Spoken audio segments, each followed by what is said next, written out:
Yo. Okay. Get this live action over here. Uh,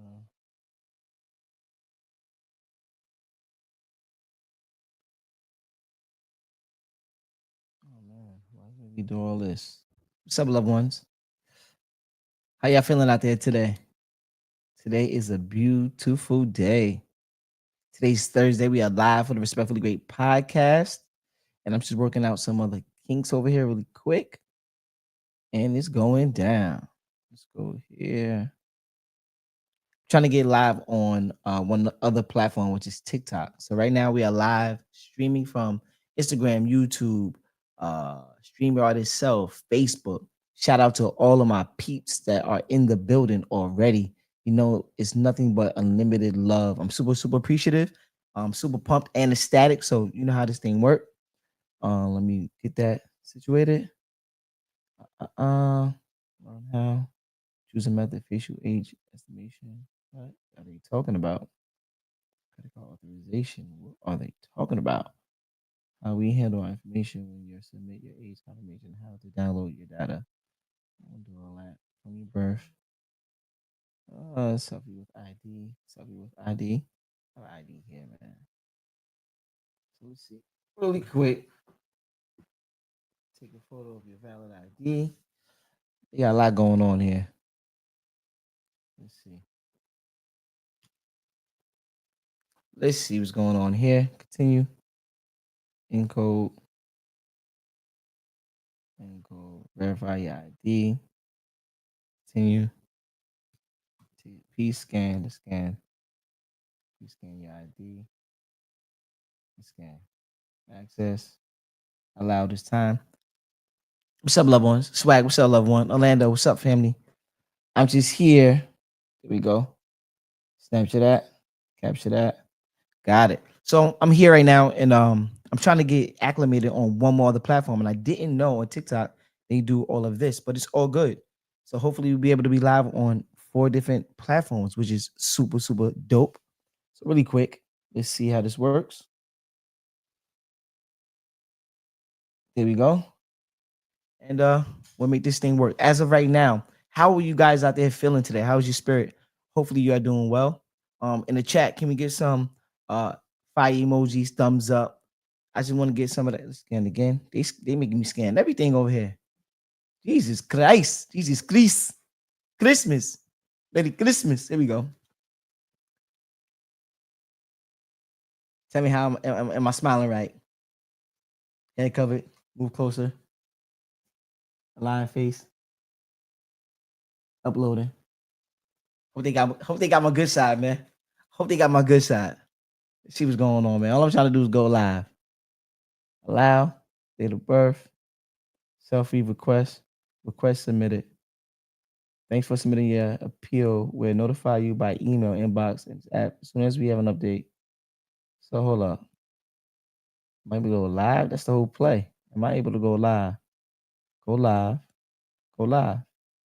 Virtual items and rewards. Got it. Allow. Allow. Okay, we going live. 3, 2, 1. Oh yeah, we are live now. Man, I just went through a crazy tutorial just trying to get uploaded and acclimated with TikTok. But I am live right now on TikTok. I am live on YouTube, Facebook, Instagram. Today is a beautiful, blessed day. I just want to tap on every platform right now. I see myself and seeing the chat on YouTube as well as StreamYard. I'm shifting over to the gram. I see people on the gram with sub-level ones, and I'm about to shift really over. I'm about to shift over really quick to Facebook, see what's popping over there, and check the loved ones out over here. Yes. We are in the building, man. I feel good today. How are you feeling out there? How's the audio? Is the audio sounding right? Let me know if the volume need to be raised, lowered, or we are good. Sounds great. Oh yeah, I got thumbs up. So that is a beautiful thing. Yes. Today, our topic at hand is talking about sabotaging success. Now, we all know what success may look, feel, see like, right? Because in our own eyes, we have our own ideals about how we think or look or whatever we may feel success may be. Because we see it in our own lives, we able to recognize in other people's lives, and we say we want to attach ourselves to what that thing looks like, and we want to feel what that feels like, right?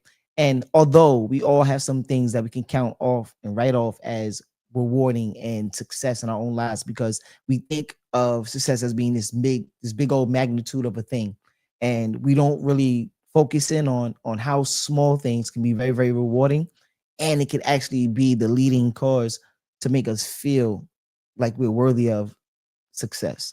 So it can be something as simple as learning a new skill today, learning a new craft today, building an alignment with a friend, family member, or reconciling something that was tarnished at one point in time. All of these things can be rewarded and seen as levels of success. So when I say success, that's what it looks like. It could be simply learning how to do something for the first time, or challenging yourself to do a thing that you never have done before. That is success. You had took a step in a forward direction in an area where you normally wouldn't do, and that could be rewarding, and that can be looked at as success. So me personally, just being fully transparent, I label a lot of things as success. I wake up today, and my first thing is I woke up today. That's a blessing. I'm successful. I was able to walk, use my limbs. I was able to have a conversation with some loved ones, some family members, etc., or hold a conversation with somebody else in the street. I write that off as one of my successes, because I know that there are people in this world that don't have the ability to speak, and only thing that they wish they can do is speak, or have the strength to speak. So a lot of times we take some of these things for granted, and I don't want to be one person that doesn't show my immense amount of gratitude towards these things. And I learned this primarily from a coach of mine, Coach Bryn. Shout out, Coach Bryn. I learned how to put myself in a position to look at things with a sense of gratitude. And we actually had uh did a course, not even a course, we did a what do you call it, we had a work assignment. And the homework assignment was that every day for about a week, we had to write down three things, or 3 to 5 things every day that we were grateful for. I think it was three things that we had to write down every day that we were grateful for. And you couldn't use the same thing twice, meaning that if I use today, I'm happy and blessed for waking up today, I won't be able to use that same analogy the following day. So what I learned through that practice and through that assignment and that exercise, I learned that there's so many other things that I can be appreciative of and grateful for. And I started to, once you get all of the big things out the way, knowing people say I'm grateful for my family, I'm grateful for um, waking up today, I'm grateful for all of the things that's on the surface level. Over time, you had to start finding different things to be grateful for. And what started to happen is that I had to get real, real specific about smaller things that I normally would take for granted or normally won't think about when it comes to showing gratitude towards. And I started to have a newfound appreciation for the smaller things in my life. And I started to cherish it and weigh it on a scale as if it was one of the larger things that I normally would say I'm appreciative of. So when I say I'm appreciative for my family and my loved ones, me being able to have the ability to speak, I put that on the same type of totem pole as such, because if I didn't have my voice and I wasn't able to communicate and I wasn't able to talk or express how I felt, being silenced in that regard, I can't imagine how I will feel when I have things on my mind and I want to say them and I can't. So I started to appreciate some of the smaller things in my life, and I started to have so much more um, appreciation and gratitude throughout my life. So when I do these things, as far as bringing up some of these subject matters and these topics, I love to get real intrinsic with it. I like to come from a inner perspective, because a lot of times we see the things that's on surface level, right? And we looking at the things that most people pay attention to, the things that's right in front of our faces, and we tend to overlook some of the intrinsic things to where we can bring value from and and extract value from, meaning like our thoughts, our perspectives, our ideas, who we are, our gifts, our talents. I really embellish on talking about our gifts, our talents, being authentic, showing up authentically you. I do these things very, very often because a lot of times people get dismissed in a process of who they are and where they show up at and what environment that they in, who they talk to, depending on who they hold these conversations with. Sometimes they're not empowering conversations. It'll be situations where um, the conversation may lead towards more detriment, more chaos, more confusion. And these are some of the things where I know I've been in that seat. I've been somebody that have been the one doing that type of activity and receiving it on different occasions, depending on where I was, who I was speaking to, what environment I played, what environment I choose to occupy, etc. Media, we see these things all the time. People get stereotyped, and a lot of times we can take these things and wear these hats as ownership of ourselves. And then we put ourselves in a position to be quote unquote almost victimized. And this is where most people tend to live at in their own minds with the victimhood mindset. And these are the things that what I love to try to break out of. These are some of the things and the stereotypes I wish to constantly challenge so we can overcome these things, because it's those words, those ideologies, those perspectives that shape and mold our reality. Our reality is predicated upon the thoughts that we carry, how we think about ourselves, how we think that other people think about us. We start to internalize these things and act out in accordance to what we think the other people are saying about us. So what I want to do is kind of like constantly challenge and hopefully break through and break down those stereotypes so we can walk with our head high and understand that no matter what we may look at as an incapability or a disability or something that you're not good at or an attribute that you're not in favor of, or somebody may say that they have a level of disdain because you do X, Y, and Z, the way you walk, the way you talk, the way you do a particular thing. I want to be able to challenge those status quos and be able to break down those walls just by having a dialogue and a conversation and letting us know that on the other side of those not favorable comments and those stereotypes, there's somebody underneath all that that is way more worthy of, way more valuable, and way more gifted, way more talented than what these other people may say about us. And if we look at ourselves as being individuals that hold ourselves in high esteem and high regard, that's applaudable. Hello, let's do it. That's applaudable. Give a round of applause for that because I think it's important. But if for whatever reason we don't see it from that perspective, how can we build that perspective up? How can we come together as a collective and bring more to the table to where we can constantly shape and mold till we get that ideal perfection in our own minds, right? And how we can go out there and operate and understand that there's nothing off the table if we put it on the table. If we say this is an option, now it's an option. I can go out there in the real world and operate from somebody of knowing. Even if I'm in the process of figuring it out, I still have the confidence to go out there and put myself in unfamiliar territory so I can be challenged and be victorious. There's a lady by the name of Laura Boyd, and she says that the way we start to strengthen, the way the neurons in our brain start to connect, how we start to get actually smarter is by actually challenging ourselves and doing more difficult tasks. Meaning that the more and more that we challenge ourselves, the more and more that our brain grows. And what happens when we start to grow our brain, right? When we start to be more inquisitive, more thought provoking, being able to problem solve better, we start to build up levels of wisdom. We start to build up levels of agency, meaning that you're able to actually make a decision.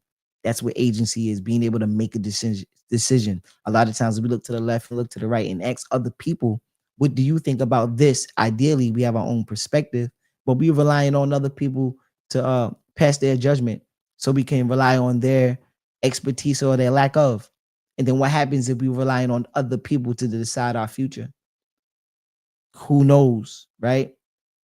So the more and more we be able to have, being able to make a decision, we start building up some level of wisdom from the data, meaning that we start getting more prudent, we start getting more wise because now we got more data to work with. We went through the trial and error process. We understand the cause and effect, and now we got the data so we can actually start having, we can start being more selective. We have higher quality decision making. We have higher predictability when it comes to when we do things. What is the probability that I succeed at getting up at a particular time in the morning if you practice getting up at such and such time every morning? And you say, I choose not to sleep in with conscious and intentional effort. I'm gonna set my alarm clock. I'm gonna have some people remind me. I may have somebody call me, whatever it may be. I want to get up at 6 o'clock every morning, and you start to put this in a regular routine. What happens when you start to do it every day? You start to build up a different level of tolerance. And when we start to do when we start to do these type of things, then what happens is start to become second nature. So now when there's a task out there that's required for somebody to be up early in the morning, your body's already prone to that. It's already innate in you in order to get up at 6 o'clock in the morning. So that task normally for somebody that's a night owl and no like to get up in the morning, that becomes easier to you. This is where some of your leverage kick in at. But we don't equate some of these things as our gifts and our talents and skill sets that we can develop over time. So what I'm saying is that the more that we do a thing, the more we get familiar with it, the more we start to build up tolerance, and more that we can go out there and exercise a skill set in areas where some people may not be experts in. But you can be that, and you can be someone that can help and teach and but actually have leverage in that area. Somebody that's a night owl don't want to get up in the morning, and you're an early bird, that's your leverage because you're able to get up in the morning and work. Some people that are night owls, they can stay up all night. Your leverage is, yo, I can stay work long hours. At the end of the day, I can stay up all night and work. Some other people may have to fall asleep earlier. Things aren't just black and white. Things aren't just um binary, either or. Things can be both, right?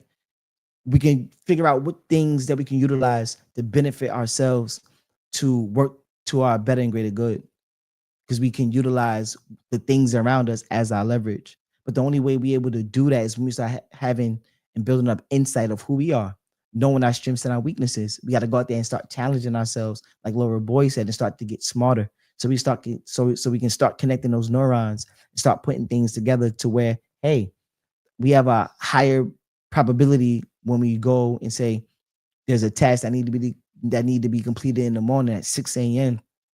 Is anybody able to do that? You'll be compensated, you'll be rewarded, or this may be difficult, but the hardest part is being able to show up at 6 a.m. Who can do that? And you'll be the ideal person to raise their hand and say, I can, because you built up the tolerance to do so. That's how things work in this real world. That's how you constantly shape, mold, and refine your purpose. A lot of times we think our purpose and our talents is just given to us. Now, these things got to be reworked. These things have to be refined. No, we have innate abilities. Some people just have the luxury or have an advantage of being tall. Some people may have, okay, since he or she is a tall individual, they can grab things off the top of the counter or the top of the refrigerator. Somebody else that may have a lower center of gravity, smaller, that may help them, he or she, in areas where that give them the leverage, the lower center of gravity. Maybe they be quick, precise on their feet. They have quicker twitch fiber muscles, where they able to have more agility skill sets, where it doesn't take them as long to make one move if you shaping and twisting and doing these type of things. It could go into maybe some ballet, some ballerina, some sports. It could be a combination of things to where you can utilize your own strengths. You can utilize who you are and find your leverage, because everybody has a leverage. There's always two sides of everything. There's always two sides of a bread. There's always two sides of a coin. There's always two sides to everything. We have yang and yang, yang and yang, meaning that there's some level of duality.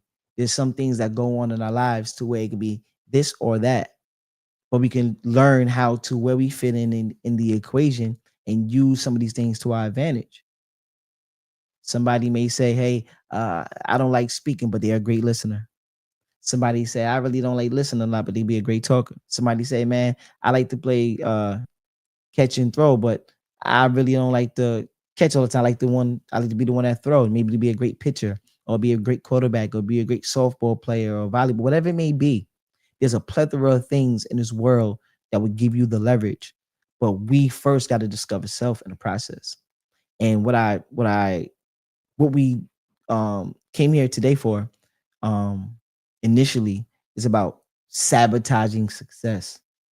That's why we're here. We are talking about sabotaging success. A lot of times we don't know how and why we are not successful when we know that we have the capabilities of being and doing so, but we don't understand how. Why do I touch things and people say they got the luck of the leprechaun? Everything they touch turns to gold, right? But then you, on the other hand, everything got touch turned to disorder and chaos and atrophy. Everything just get destroyed. Everything I touch is seen to turn to turmoil. Why does that happen to me? We first got to understand that it's all about a perspective first. We have to start there. We have to start with how we think. We always talk about mindset and people don't understand, well, what is the mind? What is the mind? To start with, what is the mind? Everybody in the chat, if you with me on any platform, send some emojis. Let me know you're in the building. You are tapped in. Like, share, subscribe. Tell people we are live right now on the Respectfully Great podcast. And this is the 30th episode, man. Big ups to everybody that's been here, that's new to the environment, that's new to the space, new to the community. To the community, we love you and we appreciate you showing up in real time. This is where the gratitude kick in for me because it allows me to know that there are people out there in the real world that are with me and with themselves in the process of personal growth. So that's a beautiful thing. But we talk about the mind. What is the mind? What is the mind? Our thoughts, our perspectives, our ideas, how we think. Where do we start to shape and mold our thoughts from? Where do our thoughts come from? How we don't equate that to some of the chemicals that goes on in the spaces that we occupy. We don't equate that to the things we eat. We don't equate that to the things that we watch on television. We don't equate that to the conversations that we have with one another. We don't equate that to where we sourcing our information from. All of these things are computed in our mind. That's where the real AI is at. This is where all the data is stored at. This is how we start to comprehend, understand. Once we start to collect this data of such, this is where we start to put together our thoughts and our perspectives. So everything around us is dumped into this big data box, this big storage tank. And inside there is where we start to shape and mold who we are, how we think, our perspectives. Everything is dumped into that one big melting pot. And we are told to go out there and be successful. But what if you got all the intellect? You're a smart, bright individual, right? But the things that you indulge in, watch, say maybe you watch some type of television that's causing more chaos, causing more confusion. It is not in alignment of your purpose. It's actually doing something else, feeding a part of your brain that's causing more negativity than positivity and is leading you away from your goals that are closer.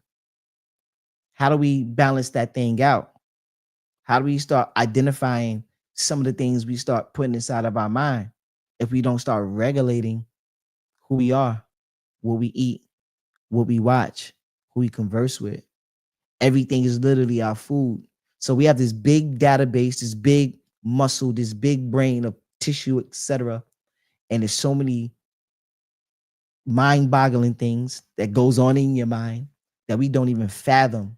But we do understand that there are chemicals, there are elements, there are things that's even on that periodic table, compound and elements that are constantly working neurons in the brain. There's so many things that are going on inside of our brain. And if we're not feeding our brain the right things, it actually start throwing things off. The neurons don't connect. It start functioning like as if you took water and you poured water on your computer, and now the data is scrambled. That's what happens to our brain when we start putting in the wrong data. We start inputting the wrong information. So things that we normally may thought that were right over time, because this is the way we operated, over time, you start to find out that, oh man, this is chaos and disorder. How could I possibly think what I was doing at that particular time was the right thing? I now know better. What do I do now? Do I continue the old behavior that wasn't serving me at the higher level? Or do I adapt the new philosophy and exercise that to maybe bring myself up to a newfound perspective that will allow me to be a person of high agency, more prudence, more wisdom? Now I can make sound and higher probability decisions. But we first got to start at the basis. What are we eating? What are we watching? Who are we influenced by? How are we taking care of our own bodies? Do we know ourselves well enough? How do we respond? Are we just reactionary people? Because we had an option to be reactionary or responder. Are you impulsive? Meaning that if something happens, do you automatically just jump and react initially without having a second to think? Thinking is the process aspect. Do we have time to sit down and process actually what's going on before we start to speak and before we start to act? It's funny, right? Shout out to Jim Rome. He passed, an influential guy in the space of growth and development. And I was watching him and looking up at studies, etc. And Jim Rome has said that what they did was they went to some of the prisons, right? And what he noticed, after all of the seminars and all the exercises and workshops from all of the prisons that he had visited, because he did this as as a way to give back to society and way to be able to encourage people that were in prisons and learn and make sure that he can do everything in his possibility to help uprise and bring the people from that position to a newfound one that's more productive for themselves out in real society. He said what he noticed inside of the prisons, right, at the time, that over 70% of the people that were in prison had a limited vocabulary. Let me run that back one more time. He said that when he was in the prison system, when he was there, and he did his tours and did the seminars, he did his workshops, he said that when he was there, over 70% of the individuals that he came in contact with had a limited vocabulary. He said the effects of that are astonishing. It doesn't equate to your ability to be smart, stupid, etc. He said it simply boiled down to these individuals wasn't able to explain themselves with words. So they fell into a category of being more of a reactionary person, express themselves by their behavior of how they felt versus telling people how they felt. When you in a society where there's over 70% of people that learn to be reactionary and not responders and don't know how to say how they feel, you get a bunch of individuals that is going to act out how they feel.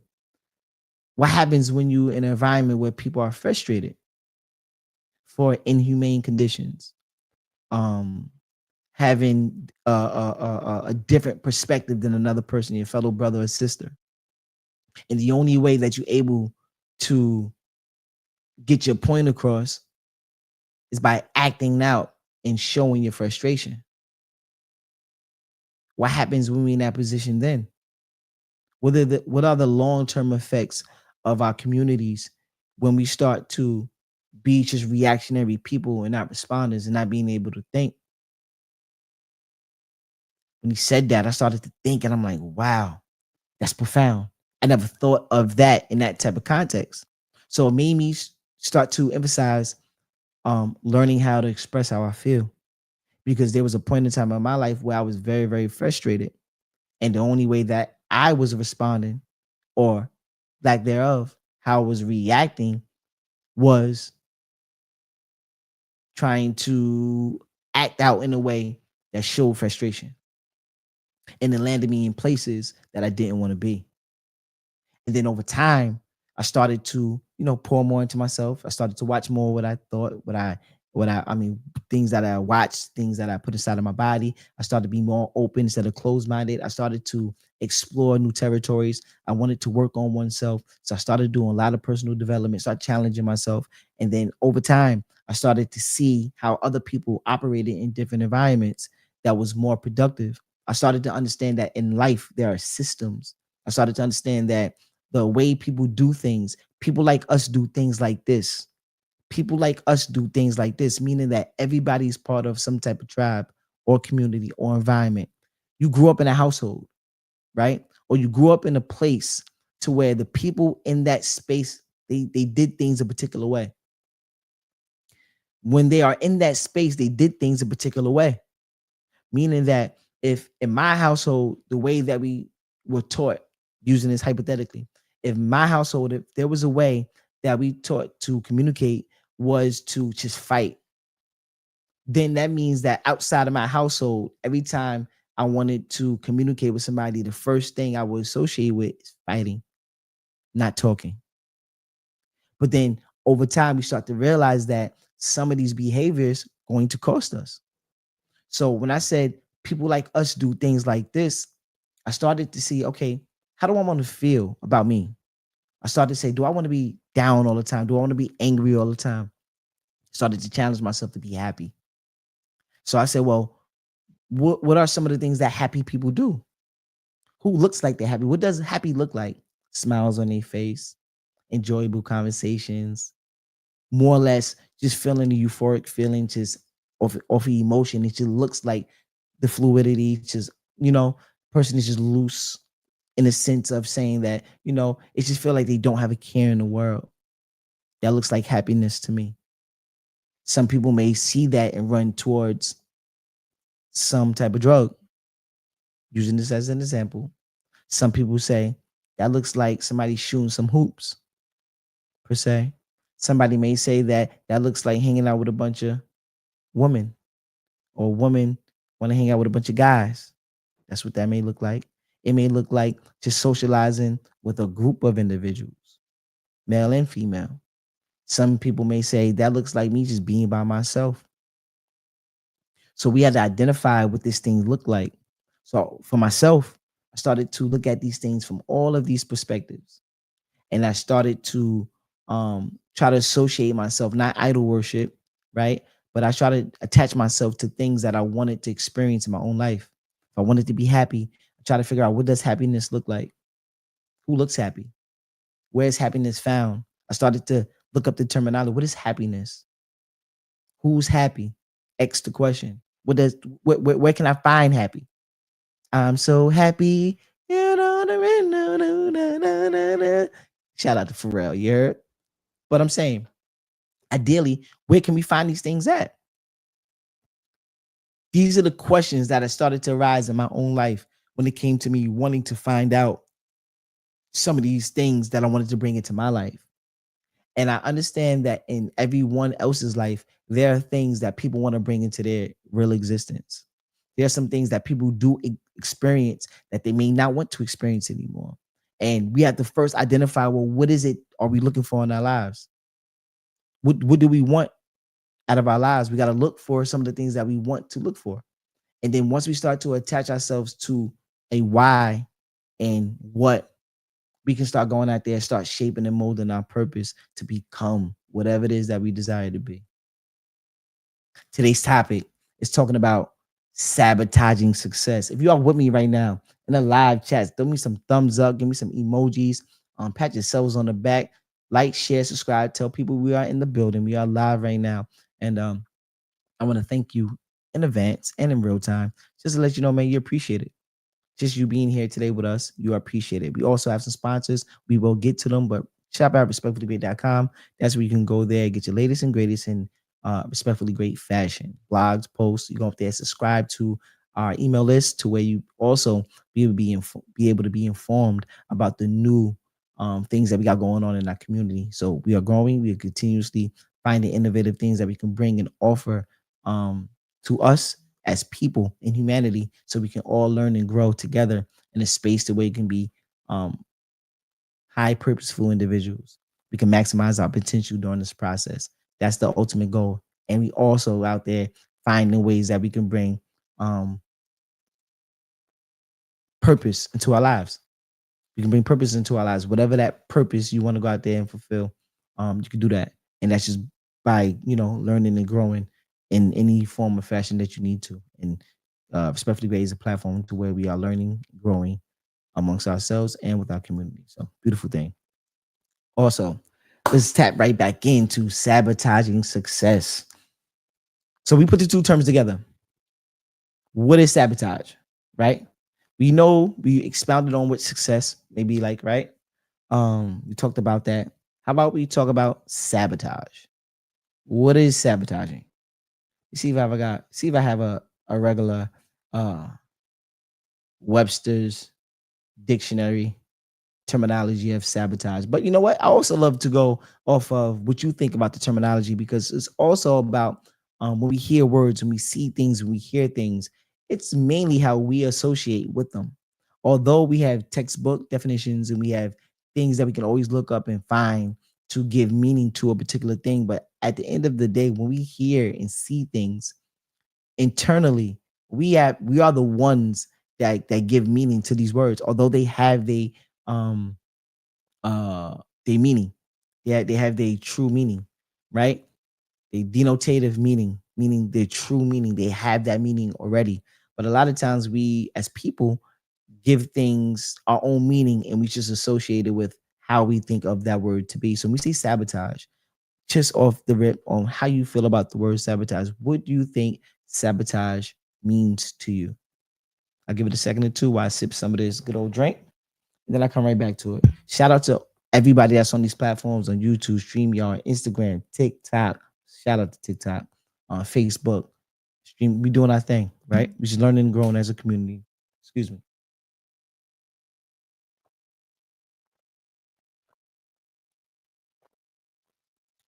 Boy, you get a little bit of a cotton, you heard? Yes, sabotage. When I think of sabotage, right? See many other responses, any other platforms, sabotage.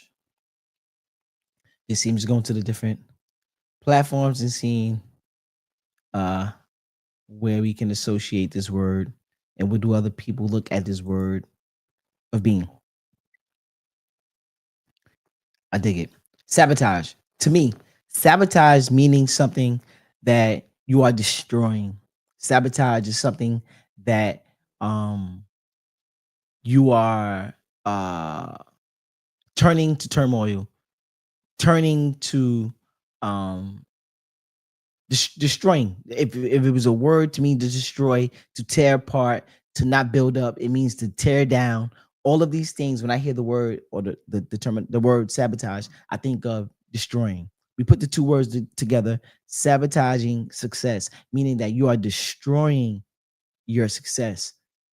That means that you are tearing down your success, the things that we want to be, you know, the things that we want to fulfill, the things we want to feel, the things that we want to get rewarded for. All of these things are being torn down. Who sabotages success? We are self-sabotagers at times. There are other things that can sabotage your success, but the one thing that we have control over is self, and we are sometimes in that category as individuals as self sabotagers. We are self sabotagers.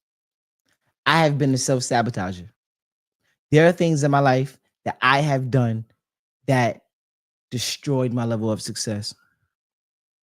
There are things that I have done in my life that changed the trajectory of my future because of I chose a different route, not having all of the neurons that need to be connected for a positive outcome.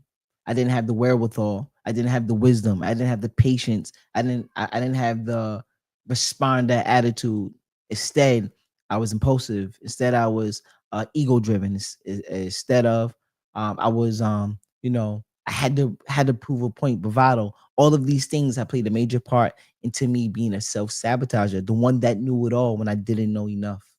Right? All of these things have played on me in so many various ways throughout my life because Johnny had all of the answers. And since I had all of the answers, there was no more room for growth to take in new data. So now my computer was already overloaded with minimal amount of data. I had this big old brain where I could dump in so much information, the chat GBT up here.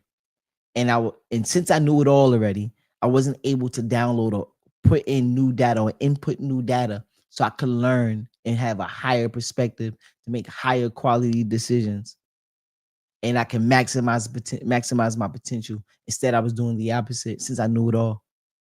And when since I knew it all, there were doors that were closed. Doors didn't get open for me. Self-sabotager. No matter how much of a good spirit I may have carried, far as character, still a self-sabotager, because there were things that I couldn't get out of my own way for.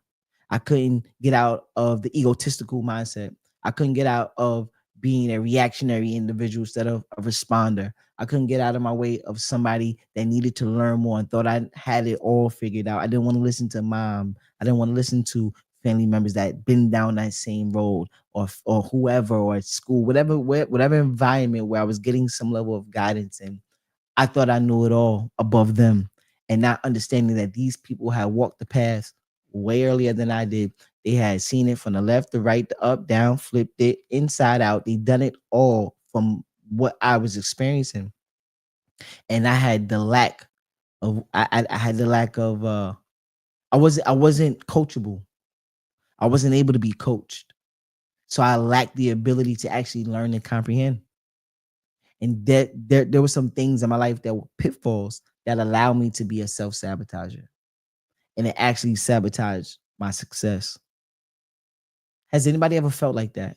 Anybody out there in the real world, anybody in the chat, anybody in the streaming world, have anybody out there um felt like they had sabotaged some things in their lives? Are they a self-sabotager, or other people have sabotaged something that you tried to build up? Was something destroyed? I want to know that. Has anybody have experienced something to where you wanted to have, or you wanted to work towards so bad, and it got sabotaged because of your own thinking, someone else's thinking, from another environment, from people, places, and things? Have things happen, or happen to you in your life to where you was a self-sabotager? You done some things that you may not be as proud of, and it cost you. It cost you time, it cost you money, it cost you resources. What's up, Jonathan? My brother Jonathan Soccer, King Soccer is in the building. That's my little buddy right there. Yes, yes. Great soccer player. Used to be my neighbor. Young, great kid, smart kid. Shout out to Jonathan and his family, his father, mother, brothers, etc. Big love. Yes, yes. So there were some things that, we all go through in life. Let's give some examples, right? Um, what does sabotage look like, right? How could you rate a sabotage? Because I know for me, sabotage look like me. It's something that inhibited, uh, that limited me from being on the opposite end of success and victory. Now, does that always equate to you being victorious because of you got the W? Of course, we know there's a causes and effects. There are things that you learn, your growth through, and the lessons is, by actually you going out there and doing, and you'll be able to get the newfound knowledge to make a better decision thereafter. But have you ever been in a compromising position where you thought you knew it all, and um you did what you thought was right at the moment, and it just didn't turn out the way that you thought it was going to be because of the lack of information, the people, the places, that all of these things may have played a part in it. Or maybe oneself, you being a self-sabotager, maybe you didn't put things in the proper context. Maybe you rushed a plan. Maybe you didn't have the correct amount of finances, or maybe you overspent on a particular thing. I know there's some things in my life where I overspent. Prime example, using credit as one of those things. Shout out to compatible consultants, because this is where their expertise is at, the credit game, right? But myself, right, using me as an example, there was a point in my time in my life where I was just an habitual, a habit, a routine spender, meaning that every time I went outside of my home, I was looking for an area, a place to spend my dollar. Every time I got money, your boy want to go out the ball, hang out in the clubs, buy bottles, shop, excuse me, vacationing, doing a lot of things while I was just living my life. And I really wasn't thinking about the investment aspect for tomorrow. I wasn't doing that. So me, Even when I didn't have the money, because I built up a routine and a habit of always spending, I started to even swipe my credit cards until I got 5,000, 10,000, 20,000, 30,000, $40,000 on credit cards. 40 grand on credit cards. What's going to happen now? Hard battle to fight to come up out of that credit card debt. All my credit cards maxed out, high utilization, lowered my credit uh uh uh balances in the sense of potential. If I had $10,000 limit on this credit card, after I got the high utilization, they dropped that $10,000 down to $6,000, $5,000 down, $5,000, et cetera, et cetera, et cetera. So they lowered my limits. My credit card limits had dropped. Although on top of owing the money that I already spent on the credit cards, my credit itself got affected to where my credit score had dropped. Things started to happen, um, repo, credit card debt, everything. My life was going chaotic, self-sabotaging because I couldn't curb my own habits. I was an habitual spender. I was self-sabotaging. I didn't have the wherewithal to learn how to pump the brakes. It says that they call it keeping up with the Joneses, meaning that you want to go out there and experience what everybody else is experiencing and not taking into consideration how is your life, how is your finances coming in, where are you spending your money, how does this affect you for tomorrow and the days after, etc.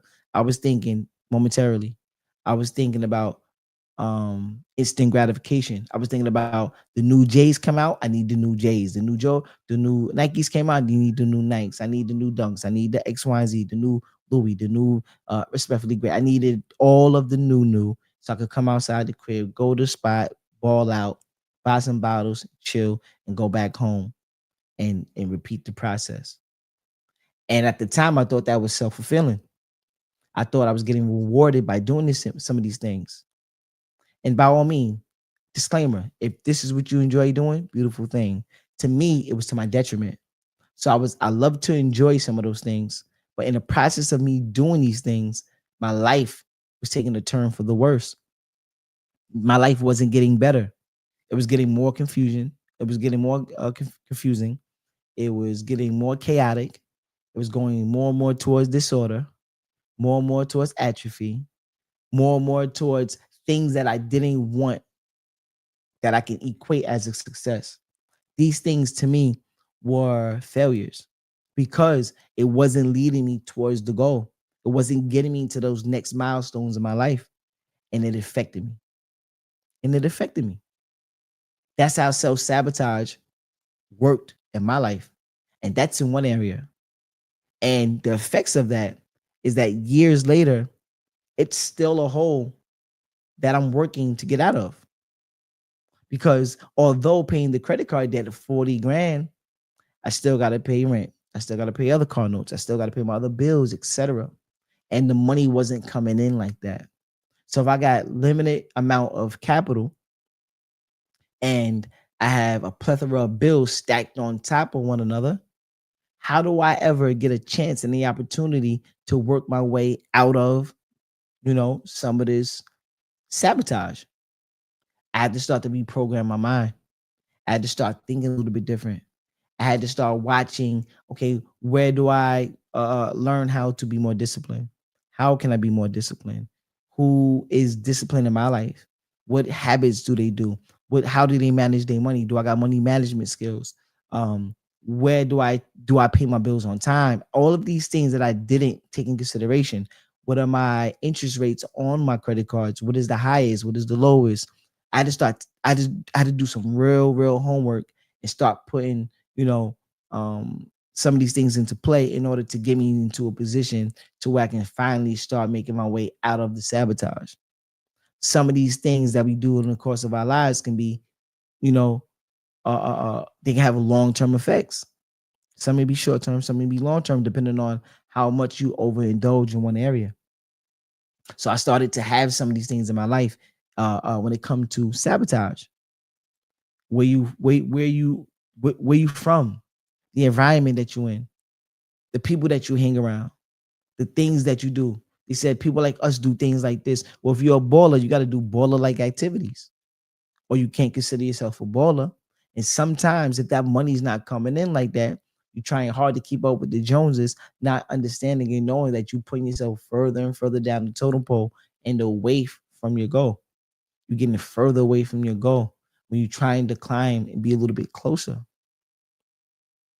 In the meantime, loved ones, I'm gonna take a quick commercial break, have a word from my sponsors, and we'll be right back. Peace, beloveds. Thank you for tuning in to the Respectfully Great podcast. I'm your host, Johnny Reed, and I appreciate your continuous support. Do you know that over 80% of the people that watch our channel aren't subscribed? By subscribing to our channel, you give us the opportunity to bring on more guests to add more value to our channel. To join our growing community, head over to respectfullygreat.com, sign up for our email list to get exclusive updates on empowering blogs, as well as the latest and greatest in Respectfully Great fashion. Once again, it's nothing but big love, and we value your commitment. We are back from our commercial break. What's up, loved ones? I appreciate everybody out there in real time doing our thing. Quay, what's up, sis? My sister Quay's in the building. Super proud and super ecstatic of the things she got going on in her life. So I always want to highlight that when we got beautiful people, hardworking individuals that stand for a cause and do the right thing when it comes to how they do their business, how they prioritize their families. All of these things count. So I pay attention to that because I know I want to be someone in the same realm that could offer the same things with my loved ones and my family and my community. I want to be somebody that they can count on and somebody be a man of my words. When I say things, I really want to keep that as my bond. My word is my bond.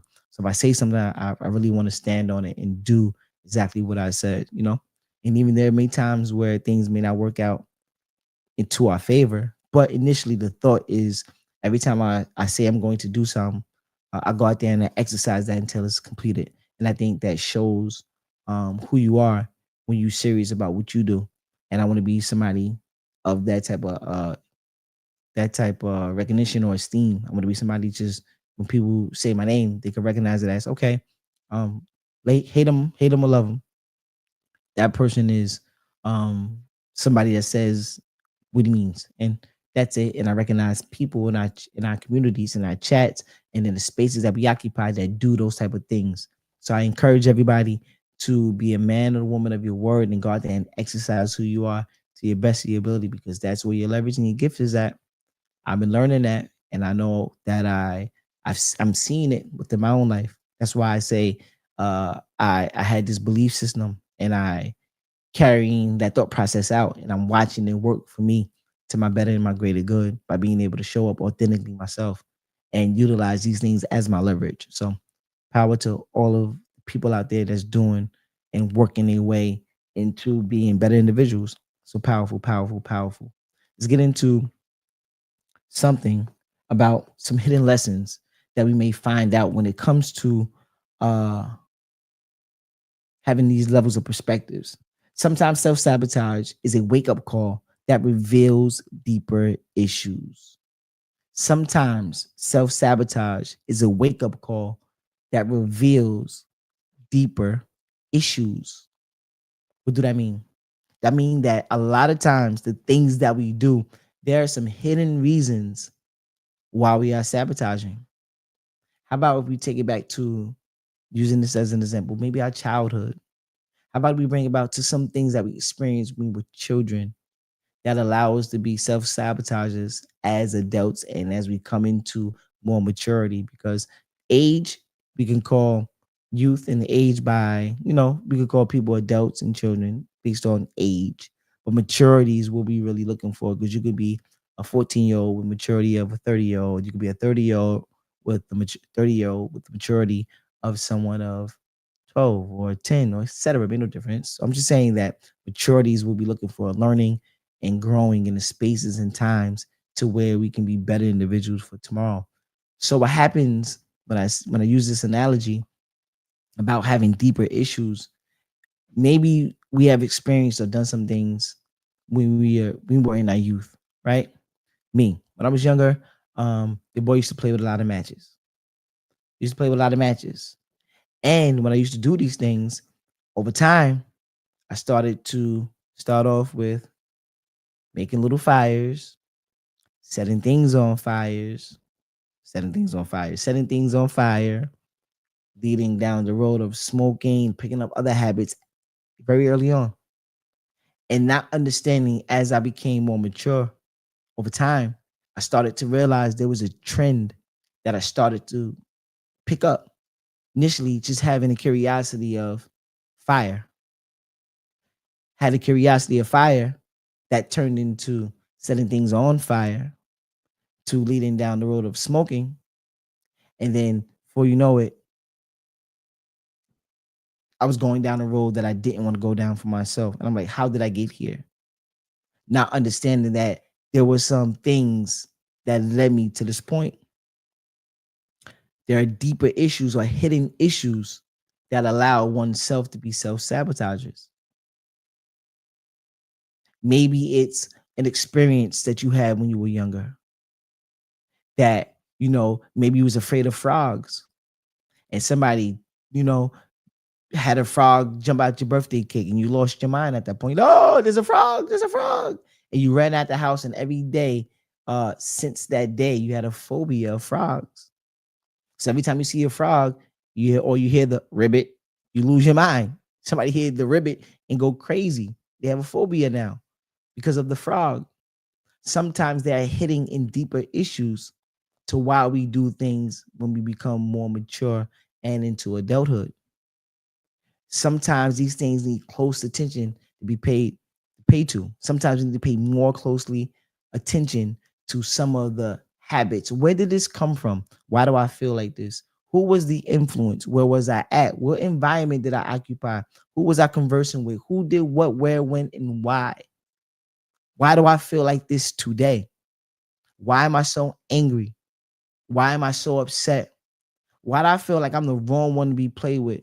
Who took advantage of me in my life to make me feel like everybody I come across that does anything on a sign or a level of disrespect or anything that I consider disrespectful, I want to go out there and fight or hurt, or I want to be combative in a space to where anytime I get challenged on any level, whether it's through conversation, whether it's physically, whether it's for a parking space, whether it's in school or school setting, whatever it may be, every time somebody challenge me, I have to go above and beyond and show my brute force. Why is that? If we take a closer look, something had to transpire along my journey for me to have this chip on my shoulder. And I think it's worthwhile that we go back and figure out, well, where did this energy come from? Why do I have this negativity stirred up and I feel like I got to go out there and exercise my bruteness? Why do I got to exercise force? Why do I don't practice restraint? Because in my mind, I may look at it as a sign of weakness. Because when I restrain and I just let things be, I got taken advantage of. So now everything that I get addressed with, I got to fight as if I'm fighting for my life. But we don't understand that there are healing modalities that we can deal with some of the trauma, some of the things that we experience in our own lives. There's some ways that we can outwork those situations. And it's because we have to start inputting the proper mechanisms in our database and our big chat GBT brain. We got to start watching what we watch. We got to start watching what we eat. We got to start watching who we converse with. We got to start watching the environments that we occupy. All of these things can be triggering. That conversation that we had with this person is a trigger. When I eat this type of food, I get triggered. Maybe it's the sugar. Maybe it's the X, Y, and Z that's spiking me up to go crazy. Maybe it's me being on creatine in the gym and then or steroids or something. And then now I feel enraged.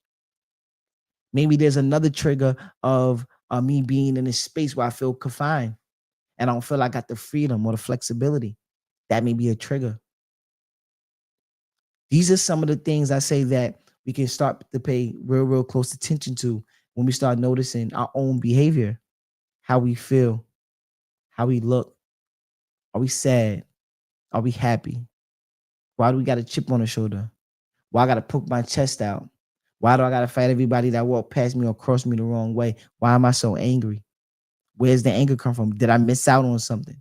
Did somebody take advantage of me? Did I get pummeled in the park by a bunch of kids? So now I'm stereotypical on this race of people or that type of person or this person that looks like this or he or she because they come from this type of environment or background. Or I don't like this teacher because in this class she did X, Y, and Z or he did X, Y, and Z. And now they gave them the cookie instead of me, or they gave me the best cubby hole, or they gave them the best cubby hole instead of me, or they let them go to recess and I was in timeout. All of these things shape and mold who we are today.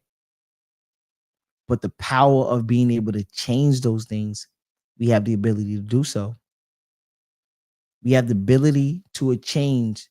We have the ability to change how we look at these events from the past, present, and the future. Shout out to um, Dr. Ali.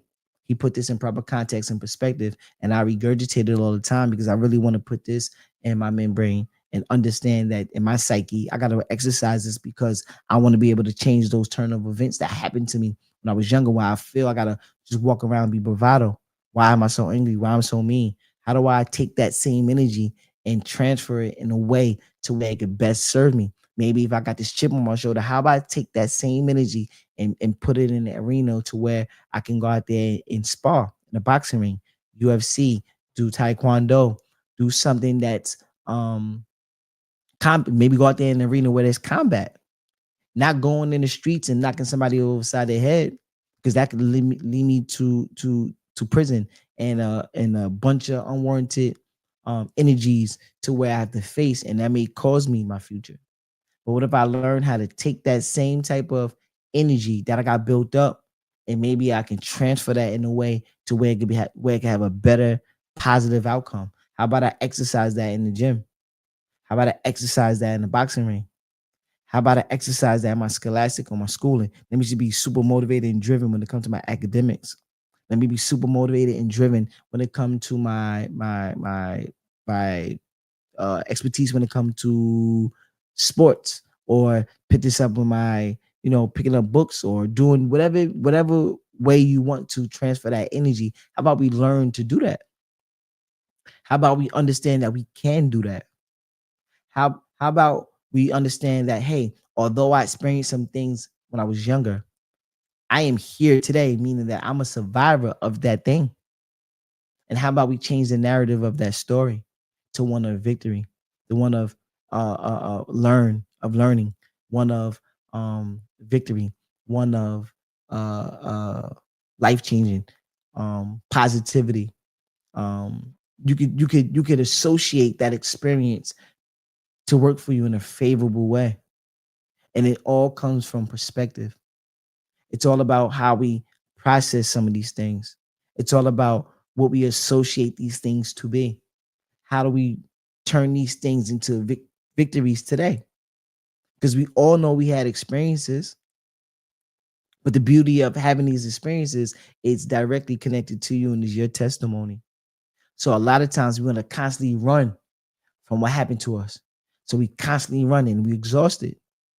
We exhausted from running, but we don't understand that one day we're gonna have to face it, and understand that once you become a better problem solver, there's no problem in the world that be bigger than you that you can't solve. How to become better problem solvers? We got to start taking in all of the data. We got to start analyzing the data. We got to say do process elimination. This one is not so good. This is a better choice. Let's go with the better choice. Now, out of this better choice, you got another decision. Say, out of this better choice and this decision, which one is better? Well, maybe this one is better this time. I take the better choice. And we do process elimination through everything in our life, everything in our lives. Every time we face with a situation, and then over time, we start having better perspectives. We start having higher levels of prudence. This is where the wisdom come in at. So now we can problem solve like no other. So now when we met with problems, it's easy to be solved. It's easily to be solved because now it's easily solved because now we have all of the faculties that led us. We have all of the experience that led us here. We have all of the data that drew us here that we can pick from. They said Warren Buffett reads over 500 pages a day, meaning if he had a book, one of my books is maybe 230. So imagine reading two whole books of 230 pages every day. Two books, 500 pages a day. What does that do? Some people say, I don't do nothing. That's just data, data, data. The thing is that he got more that he can pick and choose from. There's more that he can analyze. There's more he can study, more things he can throw out, more things he can get rid of, process of elimination. I don't need that. That is useless data. Or this right here, I need to hold this in high esteem and high regard. Now I can apply this to areas. Okay, if I'm reading about wealth and you start seeing patterns with people on how they do with their wealth, where they put their money. We hear the term trust, trust, trust, trust. People say, you have to invest, invest, invest. Instead of tucking money under the mattress, that's the first step. Learning, okay, let me have discipline and not spend my money in areas where it don't give me the highest return on my investment. Now I understand, okay, well, let me start to invest. And then now you start to invest and say, well, when it comes to saving, where do I put the money? How do I, when I get money back, what I put the money? Okay, how do I protect the money? Do I put it in just the banks or do I gotta put it in trust? Okay, let me set up some trust and now start creating businesses instead of putting things in your direct name. There's a process of how successful people handle their money. How people acquire their money is different things, but how people manage their money is another skill in itself. So we all are working some way to put money in our pockets, whether you're a CEO, you're a boss, whether you're an employee, whether you're an employer, the one that's given a job, so you have a job, or you're a solopreneur, you're an entrepreneur, you're out there figuring out ways, you're selling candy. I seen the other day by my crib, I'm driving past and two kids was on the corner, they were selling lemonade. They were selling lemonade. I said, give me some, let me get a lemonade. I take two lemonades. The young kids out there doing their thing. Entrepreneurship, entrepreneurship, being self-driven. Entrepreneurs, where did they learn that skill set at? Somebody around them, their environment was teaching them, you want something, go out there and work for it. Create something. Be a creator. Go out there, design your purpose. That's where it starts at, being innovative, being creative. So they started to express their creativity. It may start right now with lemonade, and then it may start later on. They start developing some tech company, or start doing some coding. They take that up at another level. In years from now, they may have 20, 30 different business ventures. And then one day, the entrepreneurship is so much built up in them, and they've seen it from every angle. They understand what business is like, so they can go in any field and do business, no matter what product they're selling, because they understand what business is. I got to get a client. I got to retain a client. I got to have a good product. I got to have product to service. I got to be able to offer. I got to have funnels. I got to put things in place so people could come. I got to be able to connect with them. I got to build up client profiles. I got to get, there's a, but they know how to do business is what I'm saying. Starting off with a lemonade stand, and then in the near future, they may, um, shout out. Okay, my what's name is ending. TikTok. Shout out to everybody in TikTok. Beautiful thing. They detected inactivity during the current live complete verification. Okay, there we go. We back. Inactivity. We here. We live. We right. Absolutely. But yeah. So that's how things work. Just ideally, is this is how we learn. Unable to go. No, internet error. Okay, don't worry about it. Be good. Powerful, powerful love. Congratulations. Good live today on TikTok. Shout out to all the TikTokers. 131 views, one new follower, 1K like. Beautiful thing, man. That is powerful. I'm appreciative. Duration 1 hour and 5 minutes. Shout out to all of my people that tapped in on TikTok, Instagram, YouTube, Facebook, StreamYard, all of the beautiful platforms. I'm happy and ecstatic, and I appreciate you just showing up for yourselves, because that's what it's about. It's not about me. I'm just the vehicle. Just to have the conversation and hold the dialogue. You guys are the ones that's making it happen for oneself. So be proud of yourself. Compliment yourself. Um, this is one level of success. You being able to step outside your own space and be able to go in another realm to exercise your mind and challenge your mind. Because some things may make sense to you, some things I say may not. But ultimately, you have more data to go back to the drawing board and say, hey, I'm gonna apply what I like, and the rest of the stuff I'm just throw in the trash. But you have the opportunity to do so. So be proud of yourself, but by showing up, because we know that's what counts. I'm proud of you. Love yourself. But we still here. We still here. We not done yet. We have 1, 2 more things to cover, and then we out of here. But I love you guys unconditionally, man. Just to get that out there, right? Um, that's where we are with that. Recognizing patterns. We just talked about patterns of sometimes we do things in routine, and we build up a routine, and before you know it, you're doing that particular thing. It's just like you wake up at 6 o'clock in the morning, and you just programmed your body to be up at 6 in the morning. Habit, routine. That's what that looks like. Recognizing those patterns. It can be negative things, it can be positive things. Recognize the negative talks. Like if you do a self audit, how am I talking? Am I talking negative? Am I around negative people? Do I watch negative things on TV? Am I constantly associated with negativity?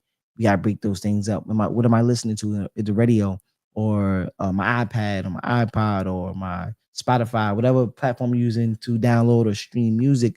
Am I listening to shoot 'em up, bang bang all day? And does that serve you? We don't know. If it's not, change the frequency, change the tune, tap into another frequency. Frequency is what you frequently see. Powerful. I heard that from what's my brother name? Uh Black Magic 363. I forgot my brother name off the top. I used to watch him all the time. But long story short, it was a guest that came on this platform, and it was a woman. She said that frequency is what you frequently see, meaning that what you are tapped into, what are you giving attention to? That's your frequency. So if we're on a negative wavelength, we gotta understand, we gotta change that. We gotta change what we frequently see. We gotta put things in front of ourselves. We gotta watch things that are leading us more towards the alignment and the places that we want to go, that can serve us better. So that's what I just recommend when it comes to frequency. Put yourself in front of things that you frequently want to see, to change that different algorithm. So now your timeline and your feed start being more positive than negative. Let's go with rebuilding with intention. I like that. Perspective and behavior. Awareness. We just talked about that, which you frequently see, being aware of. We have ownership. You can't blame circumstances for our downfalls or pitfalls. We got knowledge, our role, versus self-identifying. Well, what's going on with me? I acknowledge what's going on. Tapping more to that type of thing. Replacement. Swap destructive behaviors for small positive habits, meaning that all of the negative things like we was talking about, that frequency, change out those negative things, put more into the positivity, and put that more into your routine of the things that you do. Also, it says resilience. View setbacks as practice, not permanent failures. View setbacks as practice, not permanent failures. Meaning that when you go through a thing, when you experience a thing, it's just a temporary, it's just a temporary state. Only thing constant in this world is change. Let me say that one more time. Only thing constant in this world is change. So we don't want to make permanent decisions, lifelong decisions about a particular situation that's only temporary, by a situation that is only temporary, because we know the only thing in the world that is constant is change. Powerful, powerful, powerful. Yes, yes, yes, yes. Breaking and building. Sometimes we gotta break some things to build it right back up. Foundations, the things that we experienced in our past when we were younger. Sometimes we attach ourselves and we build ourselves up on a foundation that was rocky, meaning that we build ourselves up on a foundation that had the wrong ideology. We built our foundation up with some things that was just negative, and we carried that over into adulthood as we matured. And now we are adults with some unresolved issues, with some trauma issues, with a rocky foundation. What we need to do is destroy and rebuild, like my brother Nas said.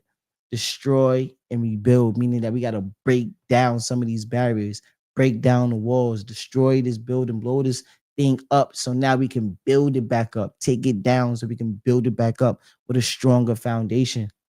We need that solid foundation. That means now we got to change that frequency, change that tune, get around more of that positivity, more things that's in alignment of who you want to be, where you want to go, that environment that you want to occupy, that relationship that you want to have, them friends that you want around, the money you want to have in your pocket, the things and the places that you want to do, the things you want to go, the possessions that you want to have.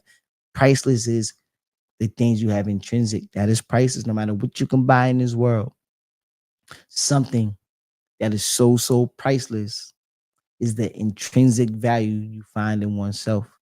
Because once you understand that, you got something you can offer the world that can't nobody else take away from you. I think Mandela, when he was locked up, right? And he did, I think, 40 years or something like that. He went in when he was like 40, because did 30 years, came out when he was in the 70s, 80s, or something like that. And he said that when I was locked up, they was able to take the physical. They was able to take my body. They was able to take the avatar, but they wasn't able to lock up my mind. Nelson Mandela, they said they was able to lock up my body, but it wasn't able to lock up my mind.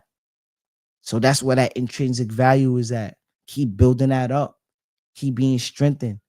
Understand that those temporary situations aren't permanent. Don't make that a permanent thing. Because only thing in this world only thing in this world that is constant is change. So that means that we got to just constantly learn and grow through things. Grow in of, grow out of. Shout out to Coach Lucky. He said we got to grow into things and eventually grow out of them. And we can also grow through it. So it's a lot of growth that happens.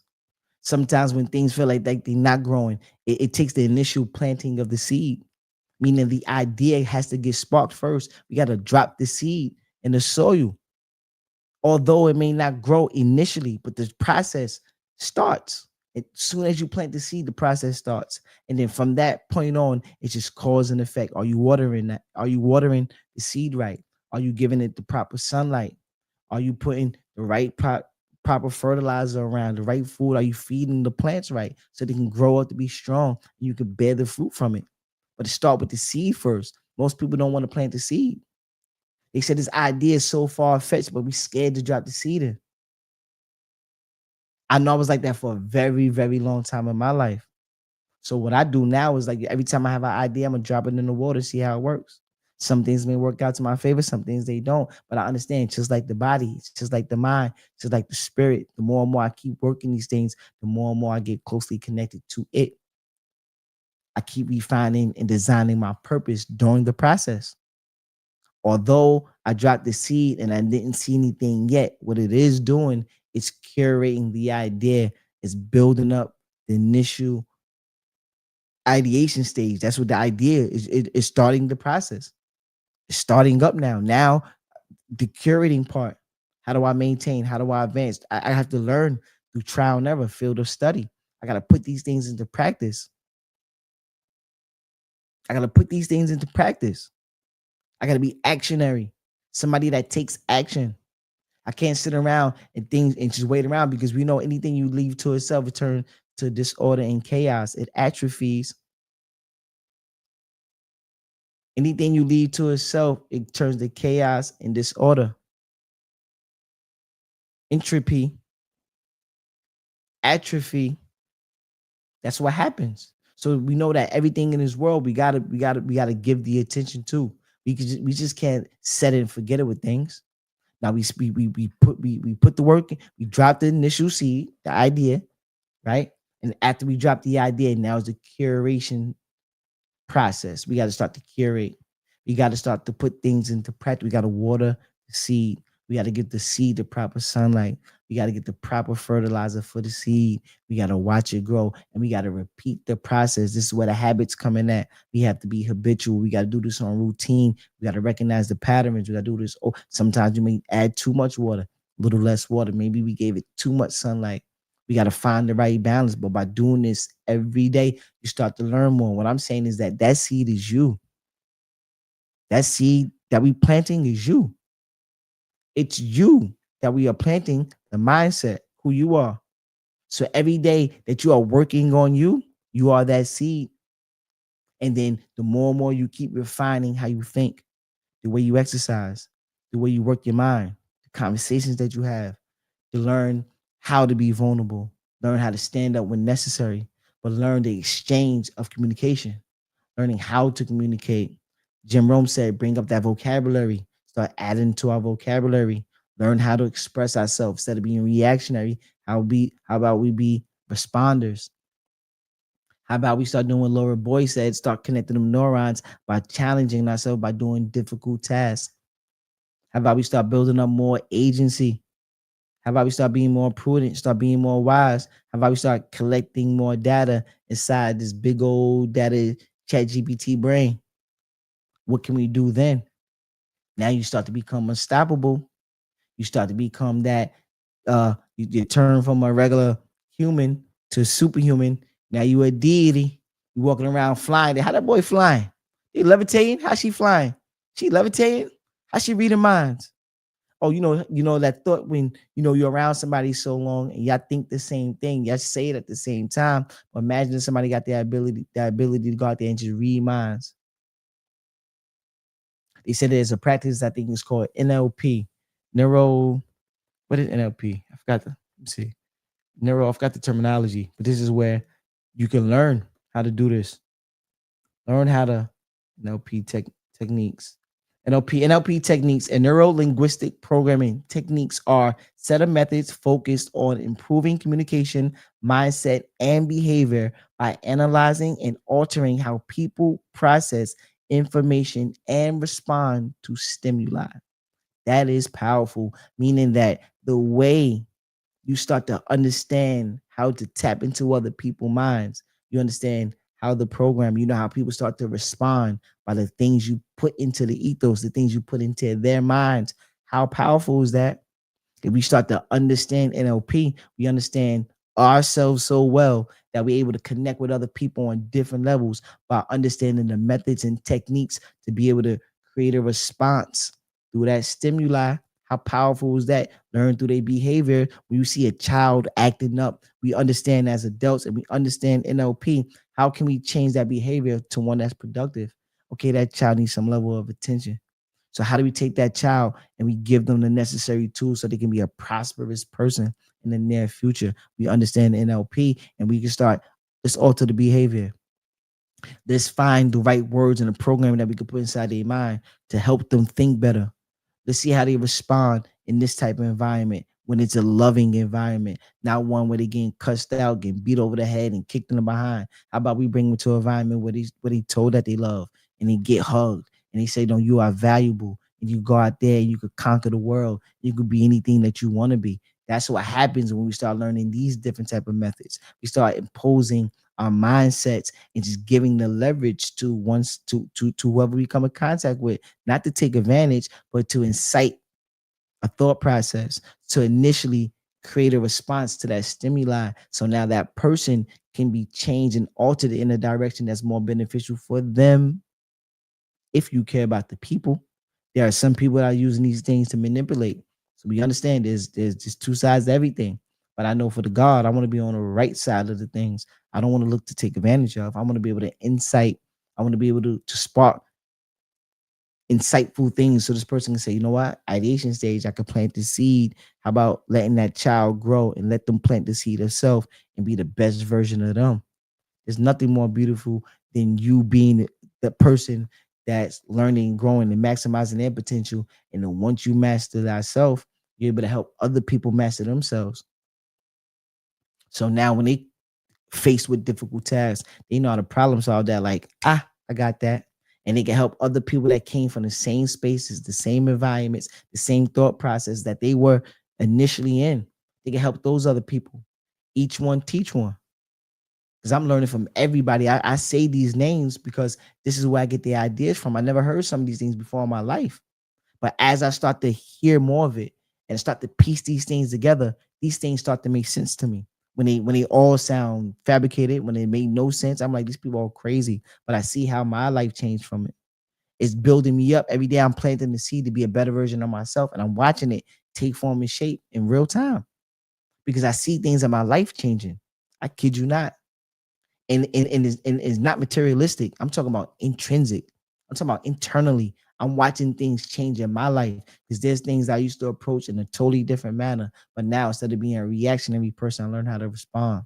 Occasionally, I jump out there and being impulsive, being reactionary because I do it from time to time because I'm not perfect. Well, we change that language because we all are perfect through cause and effect.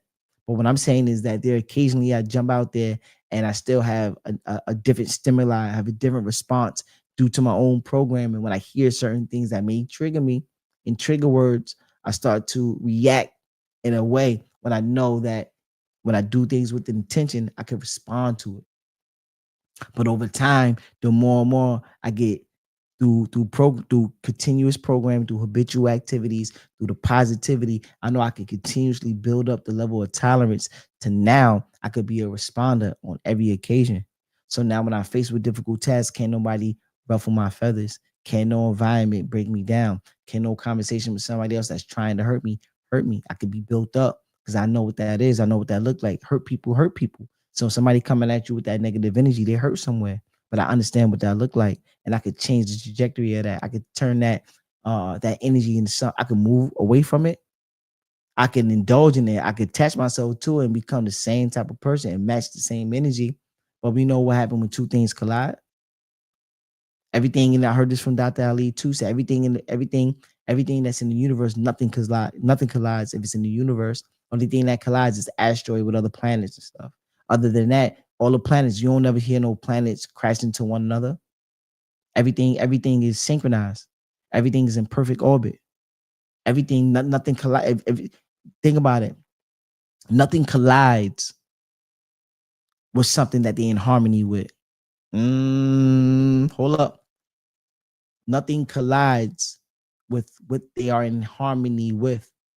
So if you are in harmony with oneself, you are in harmony with nature, you are in harmony with the people you love and communicate with, you are in harmony with them. The collision process is not bound to happen because there's a level of understanding in nature. So y'all understand the nature.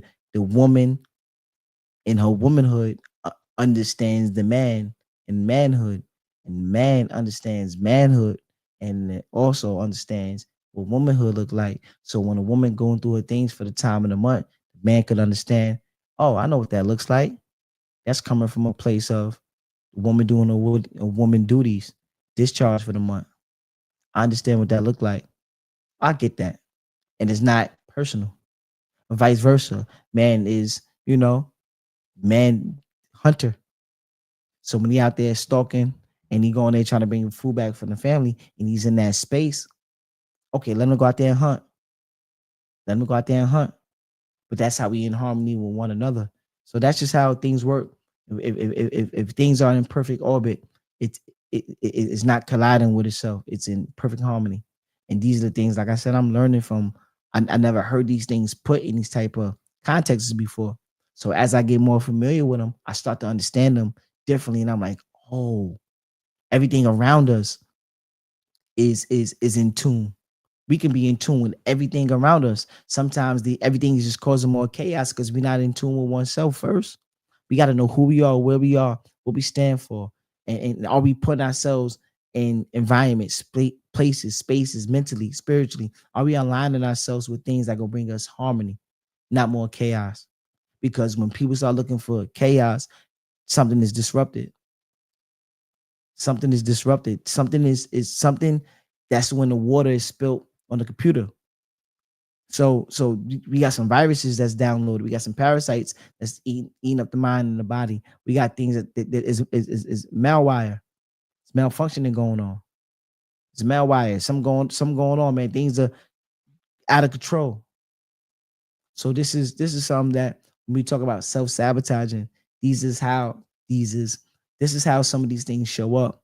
It could be it could be self-motivated, it could be self triggered, it could be environmental triggered, it could be people to people triggered, it could be social, it could be media triggered, it could be a lot of these things. You see, it's a lot of programming going on in this world. There's a lot of programming going on in this world, and what you choose to give your attention to is the frequency you on, and you're gonna be caught up in some. You're gonna be caught up in somebody else's programming. When they turn that TV on and off, you just glued to it, and depending on where you are in your life, and depending on what you can withstand, and the things that you can avoid, and things that you want to attract, you'll be right in the middle of it. So what I'm saying is just keep bringing up your awareness, keep get tapped in with oneself, keep playing that seed of self, and keep bringing that intrinsic value.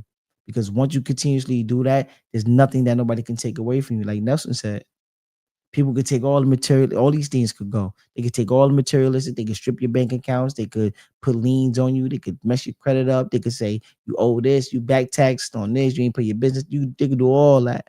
But one thing that they can't take is this. And the more and more we strengthen this, we start to become unstoppable. We start becoming those people that's maximizing their potential. We start becoming those those higher beings. Love yourself, man. Powerful, powerful. Today was a powerful build. I'm so glad and ecstatic that we was able to do this the way we able to do it. And every week we're gonna show up. Every Thursday, 7 o'clock, 7 p.m. Tell a friend and tell a friend. Like, share, subscribe. Now that we tapped in with TikTok, we're gonna do TikTok action. I was doing TikTok from my phone because the program that I use, it doesn't allow me to link that. So with the program that I'm on, it actually links the StreamYard, YouTube, Facebook, Instagram, and all those dope platforms that we are utilizing. Doesn't allow me to do TikTok. But what I did was I just did TikTok from the jack. I got computer, um, phone, and everything else, man. And I feel techie. I feel techie. Your boy, I used to call, and ironically, I used to call myself uh not tech savvy. I used to say I'm not techie. I don't understand tech. I'm bad with technology. I used to say this all the time. And what I started to learn over like just learning is that um everything niche don't all right. Never sign a level of difficulty to anything when you first started. Don't never assign a level of difficulty when you out there and you want to accomplish and do things. Meaning that before you start, people say this is going to be hard. Don't say that to yourself. Just look at it as a necessary and a means to getting the thing done. I called my boys 99 times to try to hook up. I call Park. I call Mike. I called mad people. I called mad people to try to hook up my roadcaster. And all the information that they were telling me was sounding like science. It sound just crazy to me. And I actually sat down here. I went on YouTube. I watched the tutorial. I plugged some things in, plugged some things out, and initially I got it rolling. And what happened over time, even me understanding my audio and what channels it's supposed to be on, I got on the phone with them people from Roadcaster themselves, and they walked me through it. And sometimes when I come on there, like 2 or 3 shows ago, I didn't have my audio playing through the mic because I could hear the mic. The mic sounds good through my headphones initially. Right now, even if I change the channel on the input and output on the computer, it it still would sound like this here. But the audio, depending on the input and output, whatever setting is on the computer, it won't record the audio as such. So the playback, you won't get the pristine sound that you get now. And that's all because I had the wrong inputs and outputs on the computer. Although the mic sounds like this every time, but I had to learn that through trial and error, through cause and effect. And that's how this whole thing works. So when I initially told myself I was in tech savvy, I started to learn while doing it. And that's the beauty in it. You learn on a job. You get to an initial space in your life where you get to a new job, per se, new environment, right? You go there, you in there doing your thing. And initially you like, all right, cool, I'm here.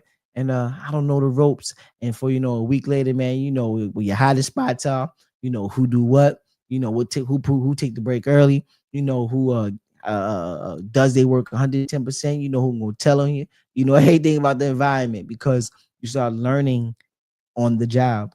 And that's the thing about life. There's some things that you're gonna be unfamiliar with because it never crossed your path. But the more and more you do a thing, the more and more you get familiar with it, and things start to come like bing, bing, bing, bing, bing. That's the beauty of experiencing life the way you love to experience it. So um love yourself and never stop learning. Slim, what's up, beloved? Doe, what's up, family? Black, what's up, loved one? One Whole Love, Sweet and Lowell, Claude and Drum, 63, Lando Swag, all the loved ones, Lizzie, powerful, powerful build today. Um, dope, dope, dope, dope, dope, dope. Sabotaging success. Uh this was the topic at hand today. And hopefully we learned something. As a disclaimer, if there's something that you're able to take and utilize that is powerful. If there's some things that doesn't apply, let it fly. If it don't make no sense to you, let it go. You feel me? It's all good because there's some things that I may say that may be displaced. And I need to figure out what I need to insert for the next go round to make sure it makes sense to me, to make sure I can communicate that on another level to my loved ones out there in real time. So that's that. My lip feel a little chappy, right? But other than that, it was a great, great, great experience today. And I look forward to seeing everybody else again next week, same time, 7 p.m. on the Thursday, which is powerful, powerful. So in closing, I want you to love yourself, keep strengthening your mind, keep understanding that initially planting that seed, that ideation stage, and just keep building up you because that's one thing that people can never take away from you. They can take everything else. They can try to take everything else. And even that, it is what it is, but they're not able to take this. So constantly strengthen that and build up that intrinsic value, and you have something that's priceless for the rest of your life. So love yourself and go out there and be great. Keep refining your purpose, designing it, and be somebody that you're proud of. You know, be somebody that you're proud of, no matter what other people may say. Be somebody that you're proud of, and everything else will fall in alignment. Thank you for showing up today, and I love you guys, man. Love yourself. We are signing out. Don't forget to like, share, subscribe, and tell a friend and tell a friend. And until next time, I will see you again, my fellow brethren, my fellow loved ones, and the respectfully great family in the community. I holla.